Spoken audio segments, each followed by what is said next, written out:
প্রথম দিনেই fast food এসআইয়ের প্রশ্নপত্র, হতাশ পরীক্ষার্থীরা, প্রশ্নের মুখে খাদ্য দপ্তর।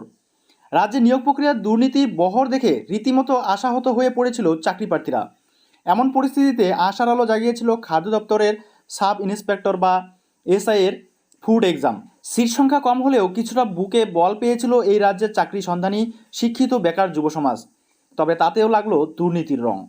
16 মার্চ থেকে শুরু হয়েছে ফুড এসআইয়ের পরীক্ষা। রাজ্য জুড়ে ছিল পরীক্ষার তোড়জোড়। পিএসসি তরফে জারি করা বিজ্ঞপ্তি অনুযায়ী 16 এবং 17 এই 2 দিন ধরে চলবে পরীক্ষা। মোট 3টি শিফটে পরীক্ষার সময় ধার্য করে পিএসসি। সেই মতো শনিবার শুরু হয় খাদ্য দপ্তরের ফুড এসআইয়ের পরীক্ষা। তবে পরীক্ষা শুরু হতে না হতেই জানা গেল ফাঁস হয়ে গেছে প্রশ্নপত্র।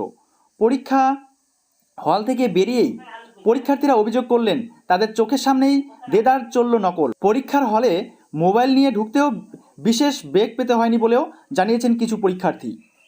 মিডিয়া সূত্রে খবর, রাজ্যের একাধিক পরীক্ষা কেন্দ্র থেকে প্রশ্ন ফাঁস হয়েছে। জলপাইগুড়ির কদমতলা উচ্চ বালিকা বিদ্যালয়ে যাদের সিট পড়েছিল সেই সব পরীক্ষার্থীরা তো সোজাসুজি মিডিয়ার সামনে এসে অভিযোগ জানিয়েছেন।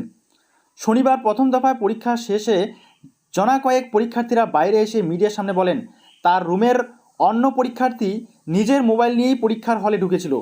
সে শুরুর থেকেই কাউকে প্রশ্ন পাঠিয়ে যাচ্ছিল এবং তার উত্তরও পেয়ে যাচ্ছিল। এই ঘটনার পর স্বাভাবিকভাবেই প্রশ্নের মুখে পড়ছে খাদ্য দপ্তর।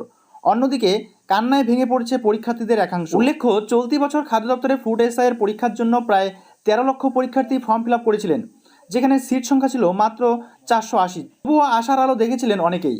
তবে এই ঘটনার পর ফের একবার মুষড়ে পড়েছে রাজ্যের শিক্ষিত বেকার যুব সমাজ। প্রশ্ন উঠছে, স্বচ্ছতা কি এই রাজ্যে ত্যাগ করেছে?